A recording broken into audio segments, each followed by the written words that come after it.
welcome to my channel. This is Yusuf and we are here at COMSOL Academy.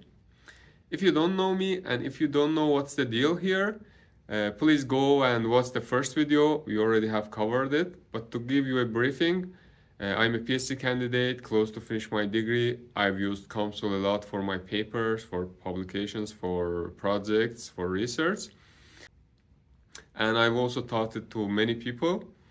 I found within the years, I found COMSOL a bit challengeful to learn by yourself. There's a limited shared document and information.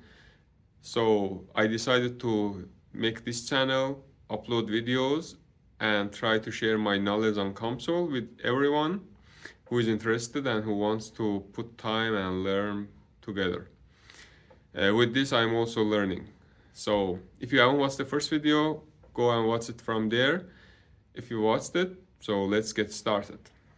All right, welcome back. I'm very excited because this is gonna be your guide on how to use COMSOL.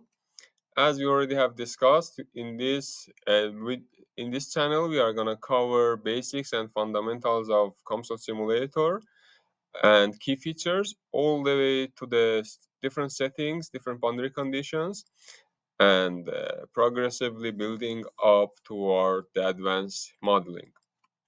Just to refresh your memory, COMSOL is very powerful multiphysics software.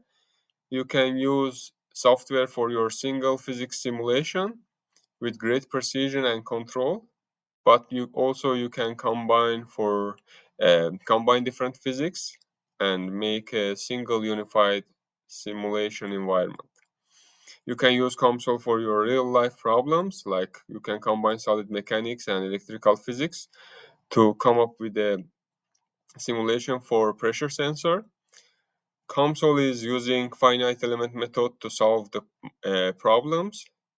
If you already don't know what is finite element method, for problems that it's very complex and difficult with engineering methods and analytically, finite element method comes with breaking down the problem and to different pieces, the geometry to many pieces, and by applying the same physics equation to each of those units and boundary conditions, it tries to solve the uh, geometry entirely.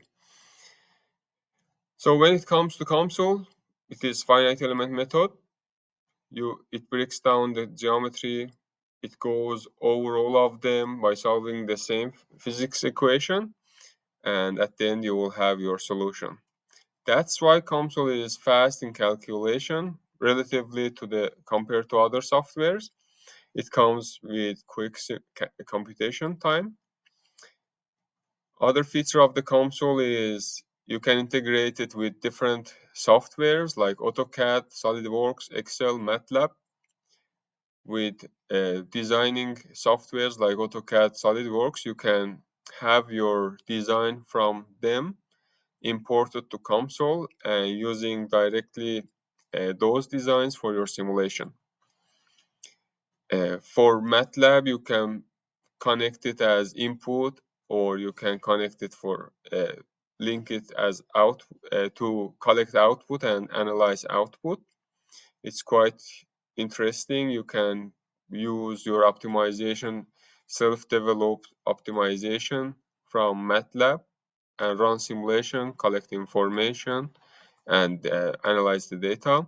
Also, you can export your data in Excel format and uh, play with different features of the data and Excel.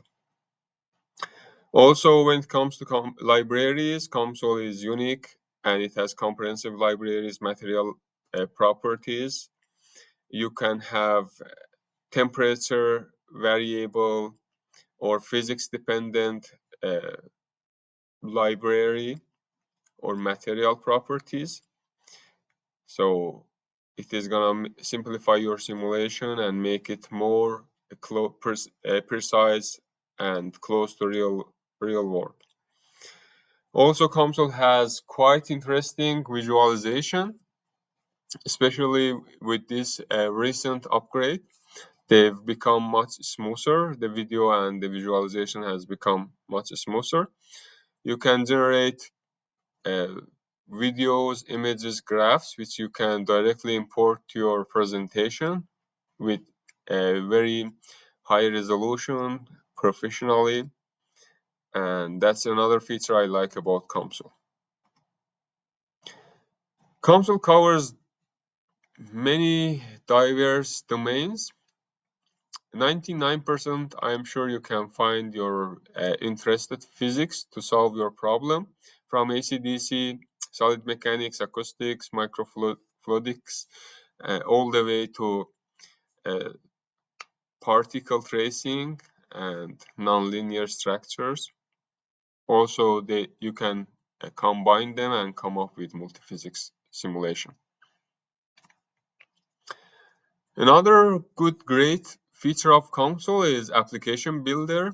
With Application Builder, you can uh, model a complex geometry and pass it to someone who doesn't know how to use COMSOL by just making application with giving the user a few knobs to tune and run the simulation, collect the results. So it's quite interesting, but also it is quite advanced. So you need to know coding and you need to know you need to get comfortable with COMSOL. So this is not gonna be one of first things we are gonna touch in COMSOL, but it is good to know we have such feature and we are gonna aim for it later. Without further discussion, let's get started and see how the simulation environment looks like.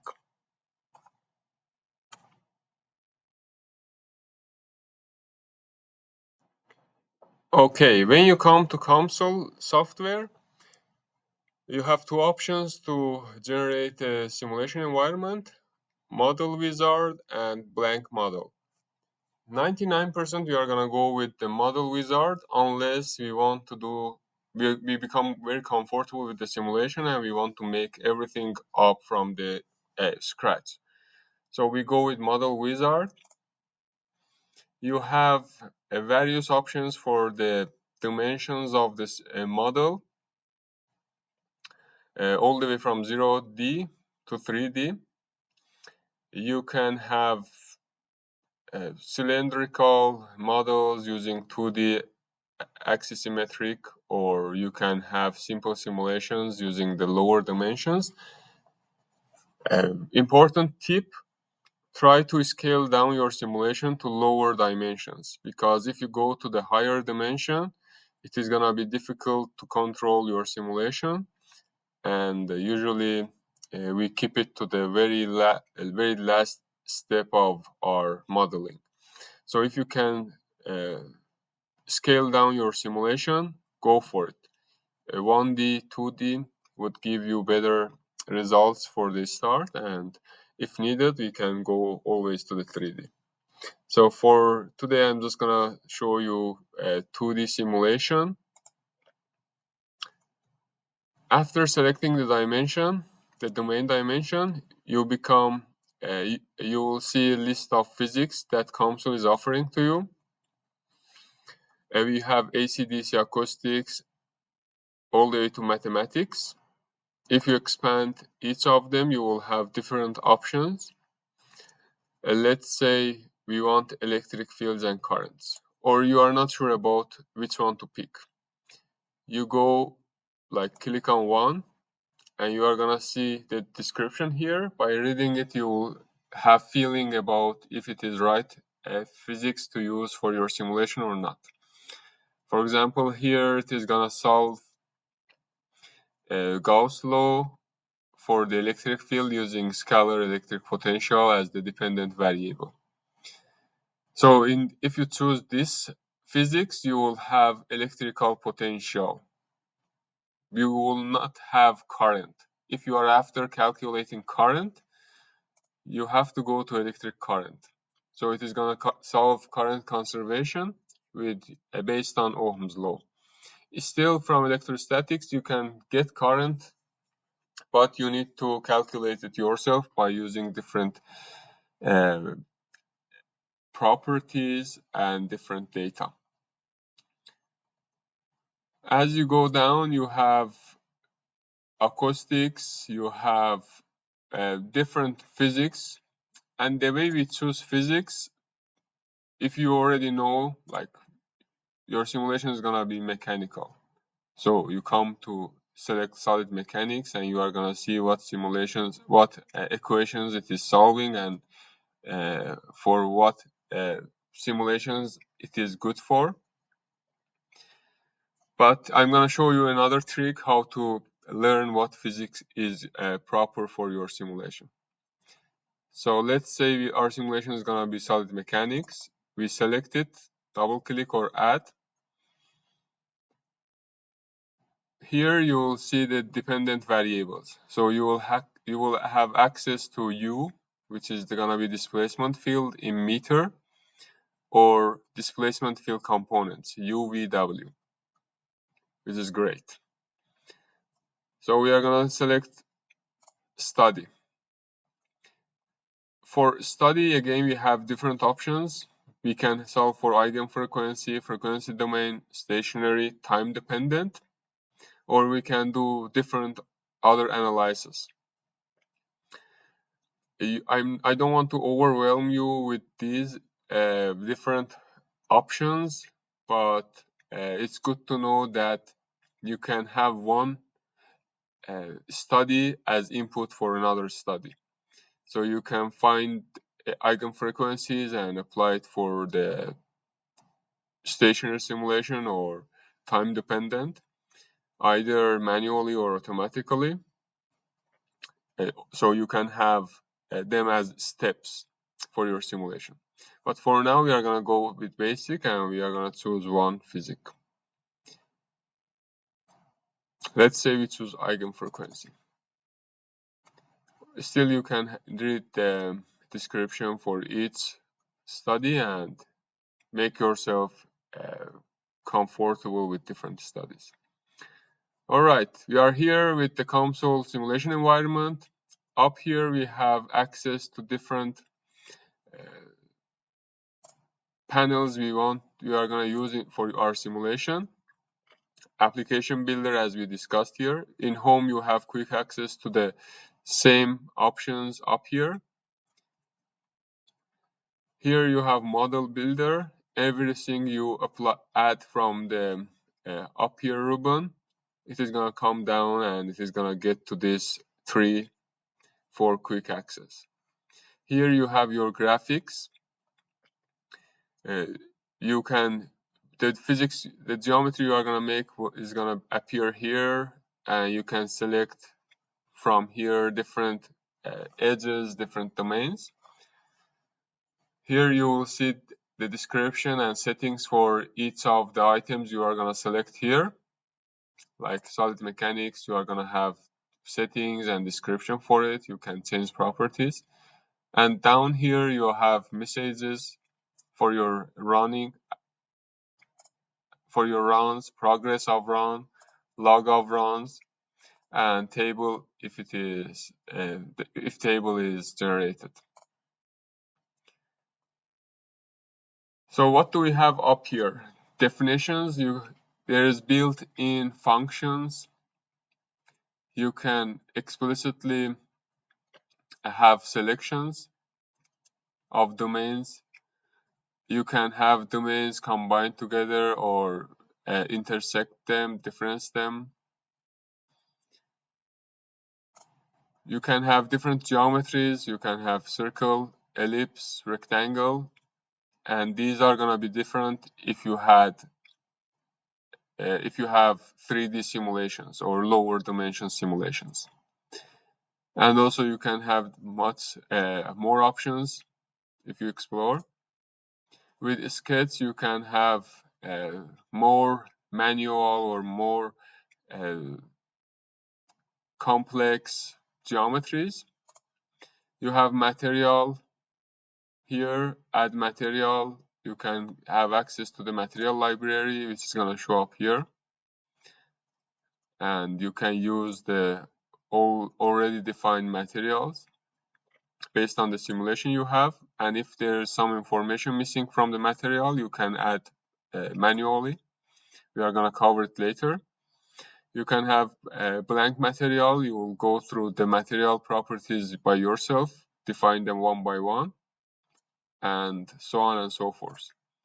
Physics, we already have defined solid mechanics, but it's not too late. You can add physics from here and have different simulations.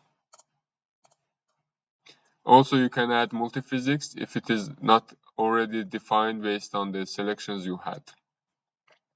You have access to domain, you have access to boundaries. So for different domain, you have settings, different settings. We are gonna cover them when the time comes. Same thing, boundaries, and you can define points. For mesh, again, we have quite enough options to facilitate our simulations. With different options, you can have faster simulation and more to the point. Again, you can add study from here, same list we had previously, you can have access from here, and you can add it if needed. You can have more than one study, but for running a simulation, you need at least one study. The rest is results and post-processing. You can plot in 3D, 1D, or 2D. You can have cut. You can present in. You can animate your results or image or export data. At the end, very interesting feature of the COMSOL. When you are happy with your simulation, you can generate a report or presentation. So it is going to cover all of the settings you have already defined in your model, and you can put it as appendix to your report. And there's developer for application builder, and I'm not going to go there because it's quite advanced. You have to code and you have to tune different knobs, but we'll get there. All right, for today's video, I don't want to overwhelm you much, so I'm gonna stop here and let you just breathe.